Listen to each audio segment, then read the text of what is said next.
Qu'y a-t-il après la mort? C'est une question que vous avez déjà posée, n'est-ce pas? Vos parents ont sûrement déjà fait de même avant que vous ne voyiez le jour. Et vos grands-parents à leur tour, leurs ancêtres pareils de génération en génération. Et tout cela remonte jusqu'à la création de la vie intelligente, je n'en doute pas. Pourtant, malgré toutes ces personnes, tous ces êtres confrontés à cette unique et même problématique, nulle réponse ne s'est à ce jour imposée comme la vérité, celle que nous attendons tous avec impatience. Simulé, dit Elon Musk. Paradis ou enfer, prononcent les religions. Rien, murmurent les autres. Bon, maintenant si je vous disais que certains évoquent qu'il serait probable, ou du moins imaginable, que dans quelques années, quelques décennies ou centenaires, cette question ne se trouvera plus sur nos lèvres, vous les prendriez pour des fous. Eh bien, c'est ce que nous allons voir tout de suite sur Bonjour Monde.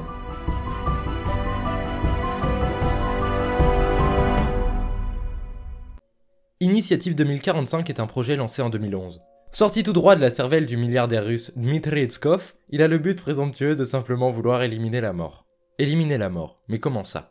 Initiative 2045 a été créée pour fonder une harmonie entre l'humain et la machine. Comme vous le savez, notre corps est possesseur d'une conscience. Elle nous dicte notre vie, nous apprend à penser, porter des jugements de valeur ou ressentir des sentiments et j'en passe.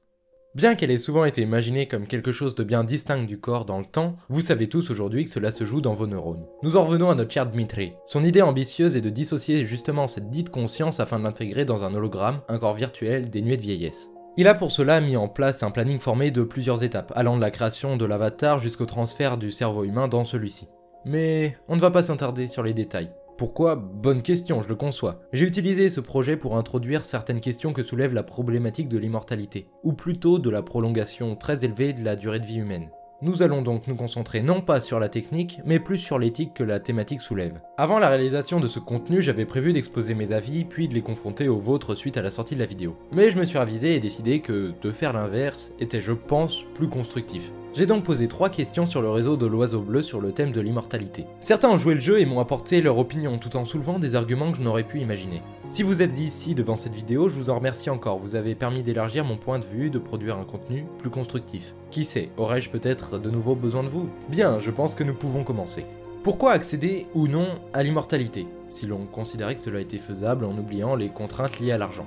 L'humain. Espèce apparue sur Terre il y a maintenant 200 000 ans. C'est la seule qui a su maîtriser le feu, les outils, d'abord pour se défendre puis améliorer son quotidien. Maintenant 7 milliards sur Terre avec une population toujours croissante, leurs cerveaux sont donc en toute logique plus en plus nombreux, mais aussi de plus en plus instruits, de plus en plus aptes à trouver des moyens d'évolution. J'aimerais voir la tête de mes ancêtres face aux technologies actuelles, qui ne pourraient que les fasciner si ce n'est les tuer par le choc de leur omniprésence. Cette fascination est pour nous si régulière que nous l'oublierions presque. Pourtant, je rêve de demain, comme nombre d'entre vous. Je rêve de ce qui se passera dans 10, 100 ou 1000 ans, voir le visage du monde, ses traits se modifier face aux contraintes qui trouveront sûrement solution face au futur génie, la tête dans un monde paraissant différent du commun des mortels. L'immortalité sera un moyen, une solution pour vaincre ces limites que nous a pourtant imposées Mère Nature, et d'observer de nos yeux ébahis ce monde changeant, se métamorphosant au cours des années et des siècles. D'un autre côté, cette progression fulgurante et constante pourrait lasser certains si la vie devenait trop longue. Si le changement était toujours présent, une routine habituelle quoi. Peut-on réellement appeler ça du changement? Ou bien même, une durée de vie normale ne serait-elle pas suffisante pour s'émanciper complètement? Quels seraient les problèmes que nous pourrions rencontrer si nous parvenions à l'obtenir? Si, vous, par exemple, parveniez à obtenir d'une X façon une vie sans fin réelle, je pense que ce ne sera pas le cas pour votre famille ou vos amis. Et même si vous parveniez à leur fournir, ils voudront sûrement pouvoir la procurer à leur propre cercle proche, et ainsi de suite, sans fin. Je n'ose imaginer un monde où personne ne se meurt, ne se décale pour laisser place à une génération nouvelle. D'ici 2050, on atteste que nous aurions à partager notre planète avec 9,5 milliards d'autres. Donc si la mort ne s'occupait plus tout naturellement de la régulation de notre espèce, que resterait-il comme moyen artificiel pour éviter la surpopulation? Interdire aux couples d'enfanter ou même l'éradication des gens considérés comme plus faibles, créant logiquement un eugénisme impensable aujourd'hui. De plus, si nous parvenions à obtenir une enveloppe corporelle dénuée de vieillesse, qu'en sera-t-il de votre cerveau? A-t-il une capacité de stockage infinie? Car qui dit vie plus longue, dit plus d'informations à retenir. Enfin, dernier problème, non, il n'est pas possible réellement d'être immortel, car toutes choses ont une fin. Même notre univers. D'un côté, cela ne veut en rien dire que vous resterez insensible aux maladies, et que personne ne pourra mettre un terme à votre vie, comme avec un coup d'épée bien placé. S'ensuivra une paranoïa de la mort et un retranchement vers des activités moins dangereuses.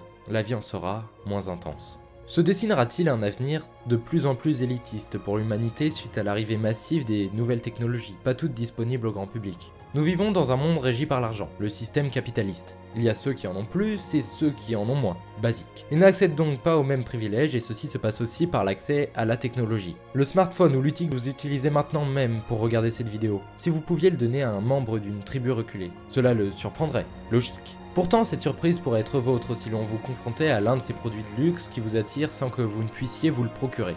Mais un groupe de personnes, certes très restreint, peut se vanter d'avoir accès à tous les progrès techniques sans trop de soucis.